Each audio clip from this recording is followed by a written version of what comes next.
Tal? ¿Cómo están, chicos? Muy buenos días. Bienvenidos nuevamente, querida aula de quinto año de secundaria, al Vanguard Room.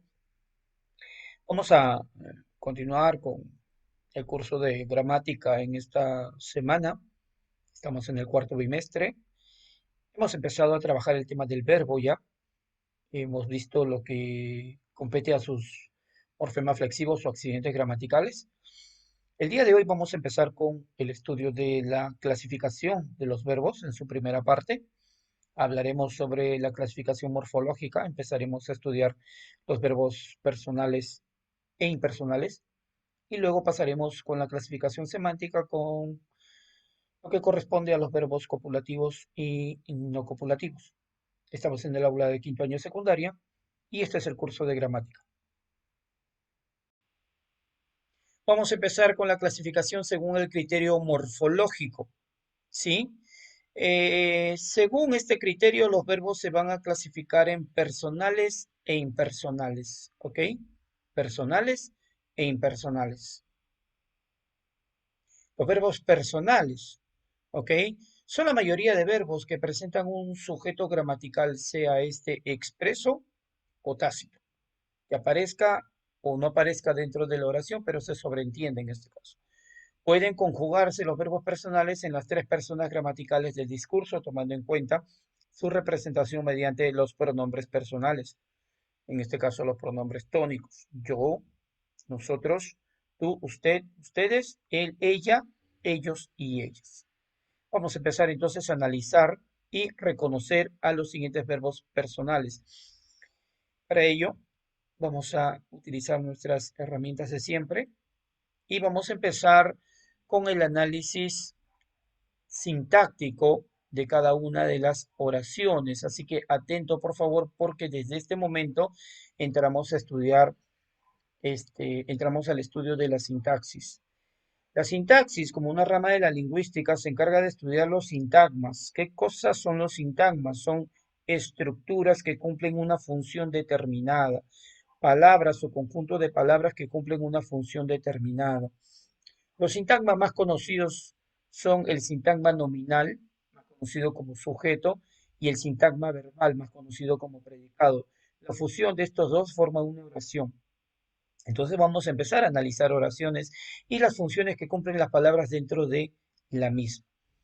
Los verbos personales son aquellos que van a presentar sujeto, por lo tanto, en una oración será aquel que funcione como núcleo del predicado y por ende presentará un sujeto, sea este expreso o tácito. Entonces, vamos con el análisis de la primera oración. El sol se oculta. El verbo es oculta, ¿ok? Luego de ello, el paso número 2, no sé si recuerdan, es colocarle la función que cumple el verbo. Y todos sabemos que el verbo, sea simple, compuesto o perifrásico, estará cumpliendo la función de núcleo del predicado. Paso número 3, hacemos la pregunta. ¿Quién, quiénes o qué? ¿Qué se oculta? La respuesta es el sol. Entonces, al saber que hay un sujeto, en este caso expreso, ¿sí? Explícito, este es un verbo personal y su función es la de ser núcleo de predicado, parte importante de la oración. Vamos con la número 2. Lucía postula para ser doctora. Aquí claramente nos vamos a dar cuenta que ese es un verbo personal porque estamos hablando de Lucía, ¿no? Pero igual vamos a analizar la oración. Núcleo del predicado.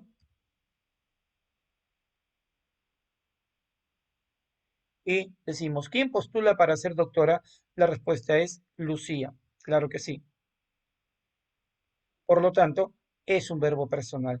Vamos con la oración número 3. Habremos llegado muy temprano. ¿Reconoces el verbo?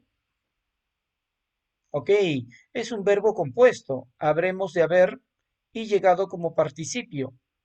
La fusión de estos dos forma un verbo compuesto. Este funcionará siempre como núcleo del predicado. Y la pregunta para reconocer si hay sujeto y por ende es un verbo personal. ¿Quiénes habremos llegado muy temprano? La respuesta es nosotros. Aquí aparece un sujeto tácito. Es un sujeto que no aparece en la oración, pero se sobreentiende que hay alguien. En este caso, está representado por el pronombre nosotros. la primera persona del plural. Nosotros habremos llegado muy temprano. Ahí está. Entonces estamos ante un llamado verbo personal. Estas tres oraciones las estaremos desarrollando durante nuestras clases que tenemos en vivo los días lunes, martes y sobre todo el día viernes. Si hay verbos personales, también existen los verbos impersonales. Estos no admiten un sujeto gramatical, ¿ok? También se les denomina en algunos casos verbos defectivos o unipersonales, porque se encuentran generalmente conjugados en la tercera persona del singular. No quiere decir que sea él o ella, simplemente se le da esta denominación. En su mayoría son los verbos referidos a fenómenos naturales o que están ligados con ellos. Ahora, un verbo impersonal estaría formando una oración llamada unimembre, efectivamente. ¿Qué cosa es una oración unimembre? En este caso es una oración unimembre con verbo, porque existen oraciones unimembres sin verbo. Una oración unimembre con verbo es aquel que presenta una estructura que no es ni sujeto ni predicado. ¿Ok? Simplemente el verbo es impersonal y por lo tanto no se puede analizar la estructura de esa oración, ya que no presenta ni sujeto ni predicado. Vamos a ver algunos ejemplos para que puedas entender mucho mejor este tema. Hay varios casos que se presentan en cuanto a los verbos impersonales. En primer lugar, el primer caso que vamos a ver, atento por favor al primer caso, son verbos referidos a fenómenos naturales. ¿Ok? Por ejemplo, granizar, llover, relampaguear, temblar en referencia a un sismo. ¿Ok? Granizó. Ayer granizó mucho. Yo pregunto, ¿alguien graniza? Nadie. Esto está referido a un fenómeno natural. Entonces, lo que le vamos a poner debajo, si yo le pongo núcleo del predicado, estaría considerando que es sujeto y predicado. Y estaría considerando enormemente que ese sea un verbo personal. Esto no es un verbo personal, por lo tanto, lo que tengo que ponerle debajo es la siguiente nomenclatura. Una V, un punto y una I, considerando verbo impersonal. Por lo tanto, esto no tiene ni sujeto ni predicado, mucho menos complementos del mismo. El otro caso, llueve desde temprano en la sierra, nadie llueve. Este también sería un verbo impersonal. ¿Ok? Segundo caso, verbos haber y hacer en tercera persona del singular y que estén referidos con el tiempo o con algún fenómeno natural. ¿Ok?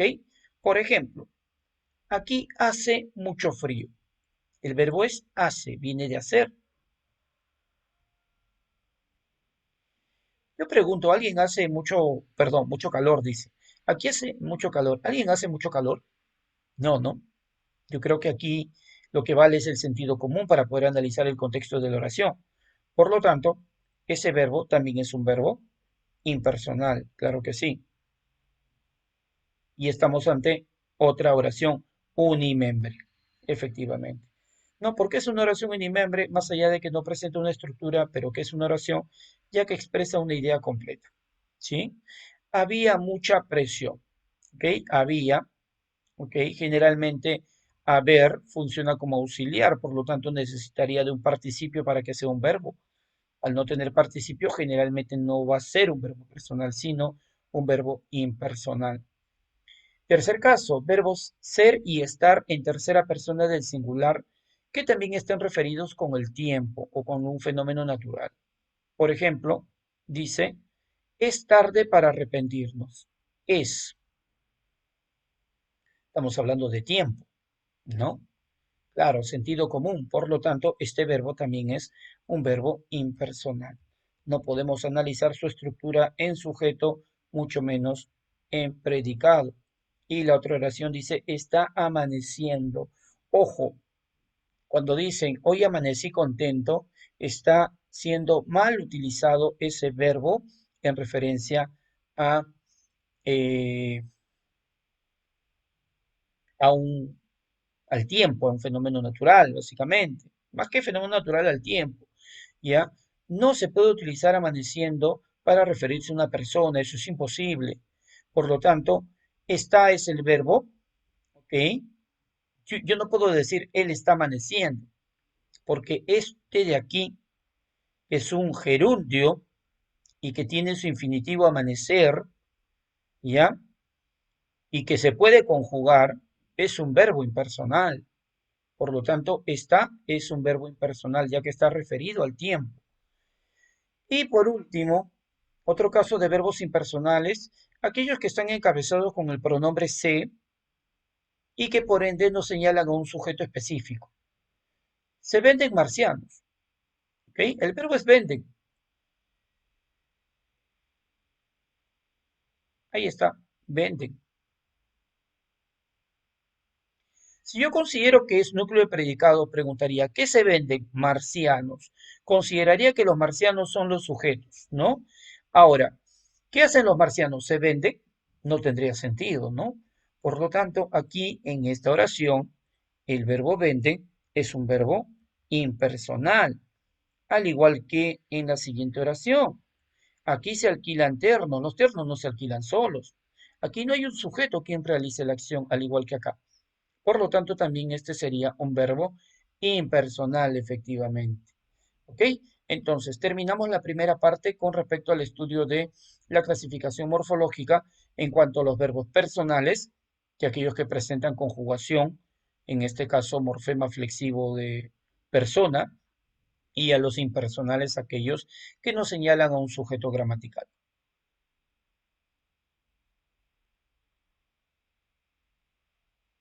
Ahora trabajaremos la clasificación según el criterio sintáctico semántico en su primera parte.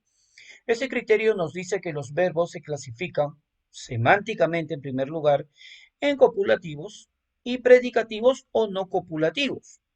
Ojo, dentro de los predicativos o no copulativos tenemos a los transitivos e intransitivos y a los pronominales, que veremos las siguientes clases. Por ahora nos ocuparemos de estudiar a los verbos copulativos. Copular viene de unir, ¿sí? Es un tema que ya lo hemos trabajado en años anteriores. Los verbos copulativos, en primer lugar, sirven solamente como enlace, como nexos entre el sujeto, básicamente el núcleo del sujeto, y el predicado nominal. Ojo, los verbos copulativos más conocidos son ser, estar, parecer, además de otros como yacer, semejar, etcétera, ¿ya? Que en ciertos contextos serán copulativos. Ojo, ¿cuál es el requisito para que un verbo sea copulativo? ¿Ya? El requisito indispensable es que el verbo, en primer lugar, al carecer de significado, porque no va a señalar idea de acción, va a requerir obligatoriamente de un complemento llamado atributo. Este complemento llamado atributo modificará tanto al núcleo del predicado como al núcleo del sujeto. Es un elemento bivalente, tiene doble función, doble valor y es obligatorio, ¿ya? Es obligatorio su presencia para entender la idea de la acción. Solamente el atributo, ojo, se presenta con verbos copulativos y el atributo es una cualidad del núcleo del sujeto. ¿Ok? Y puede estar representado tanto por un sustantivo como por un adjetivo calificativo. Entonces, vamos a analizar estas oraciones. Ella es cauta. El verbo es, viene de ser. ¿Ok? Así simplemente analizando la oración, ella cauta, estoy calificando a una persona del sexo femenino en singular. Por lo tanto, esto vendría a ser su atributo ya del núcleo del sujeto ella. ¿Sí? Bien, entonces vamos a analizar esta oración. Entonces, le colocaremos debajo núcleo del predicado y a la pregunta, ¿quién es cauta? La respuesta, ella. Como podrás observar, el sujeto, ¿sí? Está unido directamente al complemento del verbo. Ahora, si yo analizo este verbo, ella es qué? No tiene ningún sentido. ¿Por qué? Porque carece de significado el verbo. Necesita de este complemento llamado atributo para poder entender la idea del verbo. Por lo tanto, esto de aquí, que es una cualidad del núcleo del sujeto, se denomina, efectivamente, se denomina atributo. Y solamente aparece cuando la oración presenta un verbo copulativo. Entonces, hacemos lo siguiente. El verbo copulativo es aquel que sirve de nexo entre el núcleo del sujeto y su atributo. ¿Ok? Ahora el atributo unido al núcleo mediante un verbo copulativo. Vamos con la segunda oración. Los estudiantes parecen muy satisfechos. El verbo parece viene de parecer, muy parecido a ser en este caso, ¿no? Le colocamos núcleo del predicado, n.p, y hacemos la pregunta. ¿Quiénes parecen muy satisfechos? Respuesta, los estudiantes. Ahí está. Entonces, analizando la oración, sentido común, estudiantes muy satisfechos. Ya básicamente satisfecho que sería un participio en función de adjetivo. ¿Ok? Ahora, este está siendo modificado por un adverbio de cantidad. Y como todos sabemos, el adverbio puede modificar a un verbo, pero también puede modificar a un adjetivo. Ya que estamos hablando de funciones, estas dos palabras estarían cumpliendo la función de ¿qué? Efectivamente, la función de atributo, ¿ya? La función de atributo, ¿de quién? Del núcleo del sujeto que sería estudiantes. Porque como hemos explicado hace un momento,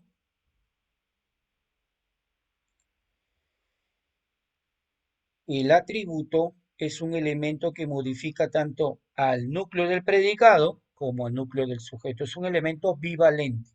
Ahora, parecen, no presenta carga significativa. Vamos a ver, los estudiantes parecen. ¿Parecen qué? Claro, necesito un complemento obligatorio para entender la idea de la acción. Y termino con esto. Todos estaban exhaustos. Estaban, colocamos núcleo de predicado y hacemos la pregunta. ¿Quiénes estaban exhaustos? La respuesta, todos. Ahora, como te podrás dar cuenta, y aplicando todo el conocimiento adquirido hasta la fecha, todos es un pronombre indefinido que está reemplazando sustantivos. Este estará funcionando como núcleo del sujeto. Ahora bien, exhaustos es un adjetivo, ¿sí? Todos exhaustos. Estoy señalando una cualidad de quién? Del núcleo del sujeto. A esta cualidad, que está unida al núcleo gracias al verbo copulativo, que carece de carga significativa, ¿ya? Estará siendo, estará cumpliendo, perdón, la función de atributo. ¿De quién? Tanto del núcleo del predicado como del núcleo del sujeto. Es un elemento obligatorio, ¿sí? Obligatorio. Solamente aparece con verbos copulativos. Bien, ahora vamos a continuar con los llamados verbos no copulativos o también denominados predicativos. ¿Por qué razón se denominan predicativos? En un momento te lo explicaré. También llamados no copulativos son aquellos que expresan todo tipo de fenómenos, acción, sentimientos, comportamientos, etc. Este tipo de verbos no necesitan obligatoriamente de un complemento atributivo, sin embargo, pueden llevarlo. Este tipo de complemento es el denominado predicativo. ¿Y qué cosa es un predicativo?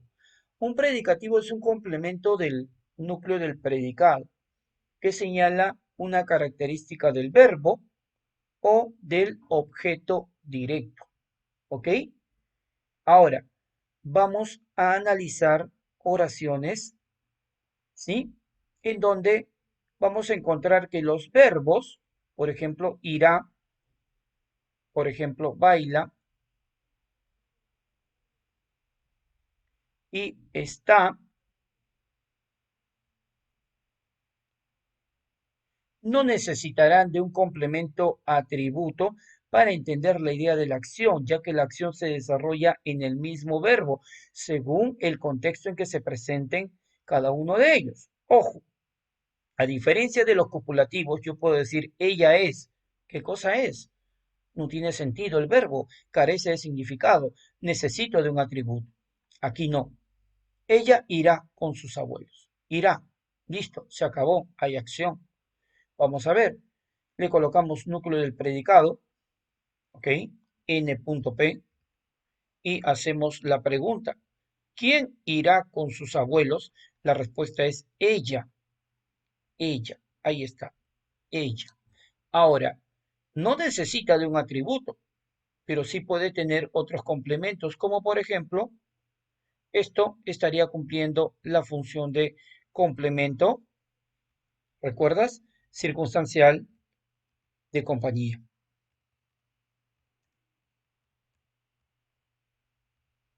Claro que sí, porque la pregunta es, ¿con quién irá ella? La respuesta es con sus abuelos. ¿Ok? Entonces, sí o sí puede presentar otros complementos menos un complemento atributo. Pedro baila alegre. El verbo es baila, le colocamos núcleo del predicado y hacemos la pregunta.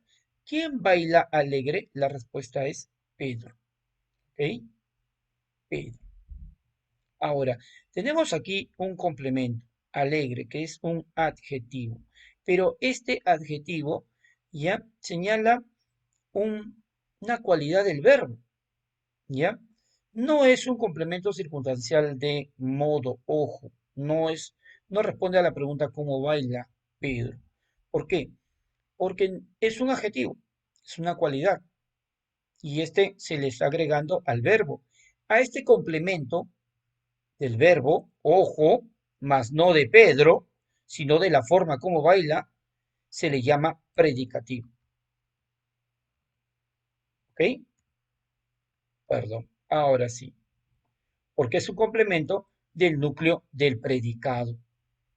Y terminamos con la última oración. Está. Hemos dicho que ser y estar generalmente son verbos copulativos, dependiendo del contexto en que se presente. Siempre y cuando haya un atributo, será copulativo está. Pero analizando la oración, dice en casa, y en casa no es ningún atributo. Esto me da una idea de lugar, ¿ok? Ahora, más que idea de lugar, es un sintagma preposicional, ¿ok? Está encabezado por una preposición. A este complemento del verbo se le llama complemento preposicional, porque es un sintagma preposicional, por lo tanto está cumpliendo esta función de complemento preposicional de quién? Del núcleo del predicado. Pero más allá de ello, son oraciones cuyos verbos no necesitan de un predicativo, ya que la acción la desarrollan ellos mismos. Tenemos algunos ejercicios más que iremos desarrollando durante las clases de los días lunes, martes y sobre todo del día viernes, ¿ok? Luego también vamos a desarrollar algunos ejercicios más que nos ayudarán a entender con mayor claridad tanto los verbos personales o impersonales como los diferentes verbos copulativos y sobre todo no copulativos en cuanto a la función que cumplen dentro de una oración. Muchas gracias por el interés en el curso, por tu participación también diaria y aquellos que no, pues de verdad causa bastante pena el esfuerzo que uno como docente pone para presentar el video y sobre todo hacer sus clases y a la fecha no haya una respuesta de parte tuya. Espero que con el tiempo eso vaya mejorando, pues, aunque la verdad te queda poco tiempo ya que estás a un paso de terminar el quinto año, el cuarto año y el quinto año y creo que tienes que acelerarte un poco más y empezar a ser más responsable en tus labores de estudiante. Aún así, nos estamos viendo la próxima semana, seguiré insistiendo por tu presencia durante las clases y bueno, estaremos trabajando en conjunto. Nos vemos el siguiente lunes, ¿sí? Bye bye.